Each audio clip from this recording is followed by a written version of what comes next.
Hello dear students, welcome again to our video.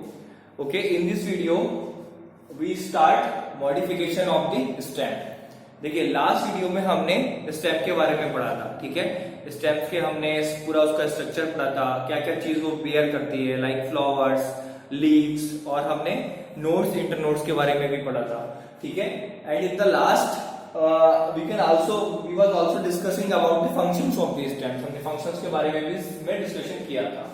फिर हमने leave करते हुए मैंने बताया था कि हमने इस वीडियो में मीन्स आज की वीडियो में हमें स्टार्ट करना है modification, like the modification of the roots. There is are plants which perform modification in the stem also, ठीक है। जैसे हमने रूट्स का मॉडिफिकेशन समझा था, ऐसे ही हम स्टेम का मॉडिफिकेशन भी समझने वाले हैं, ठीक है। इवन स्टेम्स में मॉडिफिकेशन ज्यादा होते हैं एज कंपैरिजन टू रूट्स, ठीक। तो मॉडिफिकेशन क्यों करता है प्लांट्स, ये मैंने आपको बताया था। कुछ इन्वायरमेंट कंडीशंस होती हैं, ठीक है, और कुछ प्लांट्स की उसकी रिक्वायरमेंट्स होती हैं जिसको फुलफिल करने के लिए वो मॉडिफिकेशंस करता है, ठीक है। सो मॉडिफिकेशन ऑफ स्टेम्स में सबसे पहले हमने देखना अंडरग्राउंड स्टेम, ठीक। देखिए लास्ट वीडियो में मैंने एक बात लिखी थी कि generally stems are aerial, okay, but not mandatory in every case, ठीक है। स्टेम हमेशा ग्राउंड के ऊपर हो ऐसा कंपलसरी नहीं है, ठीक है, मैंडेटरी नहीं है। So there are few modification जिसमें क्या होता है, स्टेम्स आपकी मिट्टी के अंदर जाती है, अंडरग्राउंड स्टेम जिसको बोलते हैं। Like the examples of potato, ginger, turmeric, these are the examples of stems modification in underground, ठीक है। तो स्टेम्स ने अपने आप को मॉडिफाई करा और उसका पर्पस क्या रहा होगा। देखिए डिफरेंट तरह के मॉडिफिकेशन के डिफरेंट पर्पस होते हैं। लाइक अंडरग्राउंड स्टेम का अगर हम देखें तो मेन पर्पस इसका जो होता है for the storage of the food, ठीक है, फूड मटेरियल को स्टोर करना। और एक पर्पस और देखा जाता है पेरिनेशन। पेरिनेशन क्या होता है वो मैं अभी आपको बताने वाला हूं, ठीक है। तो स्टार्ट करते हैं। Like what are it, stem in general is the aerial, this is general, gen dot general, aerial, modify, penetrate the soil and lies below where it form underground stem। क्या लिखा मैंने, सॉइल को penetrate करके उसके अंदर चली जाती है, ठीक है, वहां पे जाके ये अंडरग्राउंड स्टेम फॉर्म करती है, ठीक है। ये स्टेम का, एरियल स्टेम का मॉडिफिकेशन है, ठीक। पर्पस क्या हुआ, for storing the food material and perennation, ठीक। एग्जाम्पल के तौर पे मैंने आपको बताया पोटैटो, जिंजर, और भी कई एग्जाम्पल्स हैं जो आगे हम अभी पढ़ने वाले हैं, ठीक है। अब ये टर्म आई यहाँ पे, मैंने यहाँ पे भी लिखा है, it's also act as a perennation. Perennation क्या होता है, देखिए ध्यान से समझेंगे हम। Perennation it's a phenomena of an organism specially in the case of plants, okay, जिसमें क्या होता है, एक प्लांट अपने एक जर्मिनेटिंग सीजन को से दूसरी सीजन तक अपने आप को संभाल के रखता है, ठीक है, उसे पेरिनेशन बोलते हैं। जैसे मान लीजिए एक बार उसकी लाइफ सीड्स निकल कर आए, ठीक है, और वो जर्मिनेट हुआ, प्लांट है, ठीक है। अब क्या हुआ, कंडीशंस अनफेवरेबल आ गई, लाइक सूखा पड़ गया, ड्रॉट हो गई, या बहुत ज्यादा सर्दियां पड़ रही है, उसके प्लांट के हिसाब से कंडीशंस फेवरेबल नहीं है। समझ रहे हैं आप मैं क्या कहना चाह रहा हूं, ठीक है, फेवरेबल कंडीशन नहीं है, तो वो क्या करेगा, अपने आप को पेरिनेट कर लेगा। मतलब उसके जो सीड्स होंगे, उसके जो स्पोर्स होंगे, ठीक है, डिफरेंट प्लांट्स पे डिफरेंट कैटेगरी में डिपेंड करता है, ये उनको पेरिनेट कर देगा। पेरिनेशन एक फिनोमेना होता है जिसमें उनका सीड मिनिमम अमाउंट के न्यूट्रिशंस और सब चीज लेकर अपने आप को हाइबरनेट कर लेता है। जैसे लैपटॉप में होता है ना, हाइबरनेट कर दिया, ठीक है, सब चीज रुक सी जाती है, उसके एंजाइमेटिक रिएक्शन बिल्कुल स्टॉप हो जाती है, ठीक है, और लेकिन वो रहता सर्वाइव है, ठीक है। और जैसे ही कंडीशंस फेवरेबल आती हैं, ठीक, जैसे ही कंडीशंस फेवरेबल आती हैं, वो दोबारा अपने आप को रिगेन कर लेता है, ठीक है, नई प्रोजेनिस का डेवलपमेंट स्टार्ट कर देता है। तो कितना अच्छा फिनोमेना है, इसे कहते हैं पेरिनेशन। ये अगर लोअर ऑर्गेनिज्म में जाए तो ये आपको at the time of fertilisation के टाइम पे बहुत देखने को मिलता है। लाइक मेल गैमीट्स जो होते हैं वो अपने आप को पेरिनेट कर लेते हैं। इवन ह्यूमंस का भी ह्यूमंस बोल रहा हूँ, प्लांट्स में भी, एंजियोस्पर्म में भी अगर आप पोलन ग्रेन्स का स्ट्रक्चर देखेंगे तो उसके ऊपर काफी अच्छी कवरिंग होती है जो आसानी से डिग्रेड नहीं होता, और वो भी पेरिनेशन को बड़े अच्छे से अपने आप को पेरिनेट कर सकता है अनफेवरेबल कंडीशन में। ठीक है, तो देखिए underground stem also act as a perennation like potato, ginger. भाई पोटैटो में आपने देखा होगा, पोटैटो में आइस बड्स निकल आती है कि नहीं? ठीक है, कंडीशंस अगर फेवरेबल नहीं होती तो पोटैटो काफी टाइम तक सर्वाइव भी कर जाता है। जैसी कंडीशंस फेवरेबल मिलती हैं उसको, वो बड के थ्रू अपने आप को रिगेन कर लेता है। तो ये पेरिनेशन ही तो हुआ। ऐसे ही जिंजर का एग्जांपल, ऐसे भी और भी एग्जांपल्स हैं। ठीक है, तो ये पेरिनेशन का भी काम करता है मॉडिफिकेशन, और मेन जो फंक्शन है स्टोरिंग ऑफ फूड मटेरियल। ठीक है, अब अंडरग्राउंड स्टेम में हमने पहले देखना राइजोम। सबसे पहला आता है आपका राइजोम। ये राइजोम क्या है? देखिए स्टेम का वो पार्ट, गौर से सुनेंगे, जो सॉइल सरफेस के हॉरिजॉन्टली या पैरेलली बोल सकता हूं मैं, ग्रो करे, इट इज कॉल्ड राइजोम। ठीक है, स्टेम का पार्ट, नॉट रूट्स। ठीक है, और उसमें आपके नोड्स भी होंगी, like it's bear nodes, internodes, buds and scaly leaves.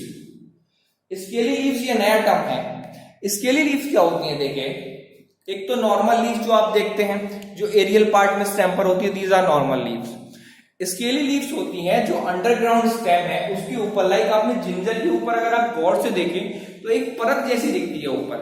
ठीक है, these are called scaly leaves. ठीक, तो ये स्केली लीव्स होती हैं, ये पोटैटो में भी आपको दिखेंगे।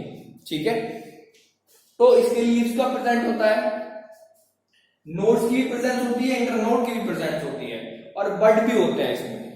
ठीक है, अभी आप आगे एग्जांपल्स में देखेंगे इसमें। और राइजोम्स आर द एग्जांपल्स देखें, जिंजर, टर्मरिक, फर्न। ओके, और भी एग्जांपल्स हैं, ginger, term, fern are the main. ठीक है, तो ये राइजोम्स के एग्जांपल हो गए। तो अंडरग्राउंड स्टेम में पहला आया राइजोम। ओके, अब अगर हम राइजोम में आगे स्टडी करें, तो राइजोम में अगर हमने आगे स्टडी करना है तो राइजोम देखिए दो टाइप के होते हैं, वर्टिकल राइजोम, हॉरिजॉन्टल राइजोम। और वर्टिकल को हम कह सकते हैं रूट स्टॉक, एंड हॉरिजॉन्टल को हमने कहना है straggling. Root stock is a vertical rhizome, straggling is a horizontal rhizome. अब हम पहले समझते हैं वर्टिकल राइजोम क्या होता है। देखिए कुछ प्लांट्स में क्या होता है कि सॉइल सरफेस से अब उनकी जो राइजोम ग्रो कर रहा है, ठीक है, तो उसकी टिप क्या करेगी, लाइक हॉरिजॉन्टली ग्रो कर रहा है, उसकी टिप हल्की सी सॉइल सरफेस तक अपराइट मूव कर जाएगी।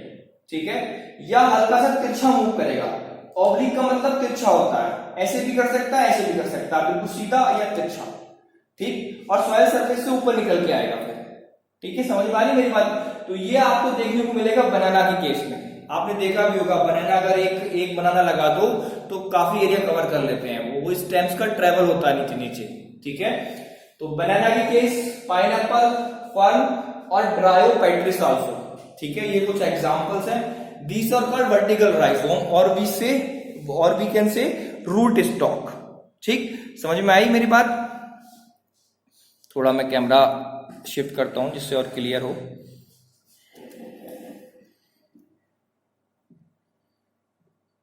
Yes,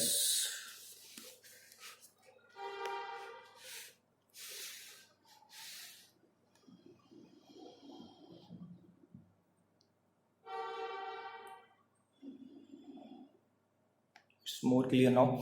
Okay, so next one is the straggling horizontal rhizome.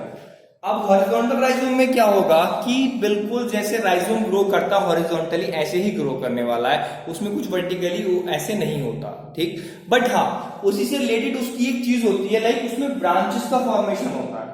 Okay, और उसके ब्रांचेस के ग्रो करने के दो पैटर्न होते हैं। गौर से सुनना मेरी बात, like it grow horizontally but they have branches, and branches can grow in the by two methods. पहला रेसिमोस और दूसरा uniparous cymose. Okay, racemose can also called monopodial axis. What is monopodial axis? Okay, and uniparous cymose is called sympodial axis. Axis एक कहते हैं ना, axis होता है एक, आपने फिजिक्स की टर्म में वैसे एक्सिस एक पूरा अलाइनमेंट एक एक्सिस होती है। तो अगर आपने देखना है मोनोपोडियल एक्सिस तो आप लोटस का एग्जांपल देख सकते हैं। लोटस में क्या होता है, हॉरिजॉन्टली राइजोम ग्रो हो रहा है, ठीक। फिर एक एक करके ये प्लांट की फॉर्मेशन हो जा रही है, पूरी मेरिस्टेमेटिक टिश्यूज डेवलप हो रही हैं और पूरा प्लांट्स का डेवलपमेंट हो जा रहा है, ठीक है। लोटस में यही केस होता है। तो ये क्या है, these are the monopodial axis, this one is the monopodial axis, okay. Single single plants buds का फॉर्मेशन हो रहा है। So this is the example of lotus and saccharum. Saccharum और लोटस में देखा जाता है।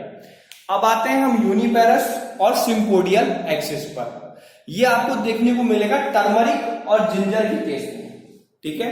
जिंजर का बॉटनिकल नेम होता है जिंजिबर ऑफिसिनेल्स, ठीक है। देखिए क्या होता है इसमें एक सिंगल एक ये एक्सिस जो बनता है ये ब्रांचेस के कॉम्बिनेशन से बनता है। ऐसा नहीं लोटस की तरह की सिंगल हो गया और एक्सिस का फॉर्मेशन दिखा रखा है। लाइक जैसे जिंजर में आप देखेंगे एक बड, फिर दूसरी बड का फॉर्मेशन, तीसरा, 3-4 बड्स मिलके बना रही है और एक्सिस ये बना। दिस इज सिम्पोडियल एक्सिस जो मैंने दिखा रखा है, दिस इज सिम्पोडियल एक्सिस। तो it is formed by the formation of 1, 2, 3, 4 और मेनी ब्रांचेस, ओके। तो इसे सिम्पोडियल एक्सिस बोलेंगे। ये मैंने स्केली लिस्ट दिखाई है इसके ऊपर, ठीक है। So this is the example of ginger और टर्मरिक। नीचे जो कैमरे में शायद नहीं आ पा रहा है, कर्कुमा डोमेस्टिका, मैं मूव करता हूं। Curcuma domestica is a turmeric, turmeric botanical name curcuma domestica. तो ये हमने समझा। तो राइजोम की कैटेगरी में हमारे क्या क्या चीज कवर हुई, रूट स्टॉक, स्ट्रैगलिंग हॉरिजॉन्टल और उसकी ब्रांचेस के 2 पैटर्न, ठीक है। And we can study in the examples like banana in vertical rhizome और हॉरिजॉन्टल में लोटस, जिंजर और टर्मरिक हमने स्टडी करा, ठीक। चलिए आगे थोड़ा मूव करते हैं। अब राइजोम से थोड़ा आगे बढ़ते हैं। राइजोम के बाद अगर अंडरग्राउंड स्टेम की बात करें हम, तो second one is the tuber. Now tuber नाम आए सीधे माइंड में क्लिक हो जाना चाहिए, like it's denote to the potato, okay. Potato is the very good examples of the tuber. Tuber में क्या होता है, like this is the underground stem, इसका एक टर्मिनल पोर्शन ना सोलन हो जाता है, ठीक है। मैंने क्या लिखा, terminal portion of underground stem is Solan और वो फूड को एक्यूमुलेट करने वाला है, ठीक। तो पोटैटो में आपने देखा होगा यही होता है, ठीक। एक सोलन पार्ट होता है पोटैटो और उसमें काफी स्टार्च और काफी फूड का फॉर्मेशन वहां पे रहता है। तो पोटैटो ही इसका एग्जांपल है, नहीं और भी है। जेरूसलेम आर्टिचोक, जेरूसलेम शायद नाम सुना हो। ये भी आपको एक जैसे जिंजर की एक, अगर हम अदरक की एक बड ले तो उस तरह की फॉर्मेशन होती है जेरूसलेम आर्टिचोक। ये भी एक ट्यूबर की तरह ही फॉर्मेशन होता है, ट्यूबर का एग्जांपल है। इसका बॉटनिकल नेम है हेलियांथस ट्यूबरोसस, हेलियांथस ट्यूबरोसस। ये जो बॉटनिकल नेम मैं लिख रहा हूं ना, ये वो नेम्स ही मैं लिख रहा हूं इसमें जो ज्यादातर पूछे जा चुके हैं या पूछे जाने की उम्मीद है, ठीक है। तो उन प्लांट्स के हम बॉटनिकल नेम जरूर लिख देते हैं बोर्ड पे। तो ट्यूबर फिनिश हुआ हमारा। अब अंडरग्राउंड स्टेम में ही आगे बढ़े तो और आता है आपका तीसरी कैटेगरी, कॉर्म। देखिए कॉर्म का नाम आपने रूट्स के टाइम पर भी सुना था और मैंने कहा था ये आगे भी आपको आने वाला है, ठीक है। अब कॉर्म क्या है, it is very similar to the tuber, but क्या होता है ये वर्टिकली ग्रो होता है। अगर वर्टिकली एक सोलन पार्ट बिल्कुल ऐसे ग्रो हो जा रहा है इतना बड़ा ऐसे करके, उसे कॉर्म बोला जाता है। देखिए मैंने क्या लिखा है, grow vertically beneath the soil surface. और इसमें रूट्स, इसमें आपको सारी चीजें मिलेंगी, इसमें नोट्स भी देखने को मिल जाएंगी, इसमें रूट्स भी, इसमें नोट्स देखने को मिलेंगी, सॉरी रूट्स नहीं, और इंटरनोड देखने को मिलेंगी, स्केली लीव्स और बड सब देखने को मिल जाएंगी। जैसे ये डायग्राम जो है, this is the diagram of colocasia, corm of colocasia. इसमें मैंने नोट्स भी दिखा रखी हैं, दीज आर स्केली लीव्स, और ये एक डेवलपिंग कॉर्म है, ठीक है, जिसकी वजह से इन्हें कॉर्म बोला। ये डेवलपिंग कॉर्म है जो इनकी प्रोजेनिस को इंक्रीज करेगी, और ये इस तरह का ट्यूबर फॉर्मेशन है जो वर्टिकली प्रेजेंट रहता है, ठीक है। ये मिट्टी के अंदर ऐसे वर्टिकली डेवलप होता है, ठीक। इसके एग्जांपल्स हैं colocasia, corm of colocasia, corm of gladiolus और corm of colchicum, crocus and amorphophallus. Amorphophallus common name is जमीन खंड, okay. So these three we discussed are the modifications of stem in the category underground stem. Underground stem में हमने पढ़ा rhizome, okay, tuber and corm. Underground stem में एक और आता है जिसे हम बल्ब बोलते हैं, बल्ब, या इसे अगली हम पढ़ेंगे, इंपॉर्टेंट है, ठीक। और बल्ब के एग्जांपल्स में बता देता हूं आपको, अनियन एंड गार्लिक, ठीक है। These are also the examples of underground stem.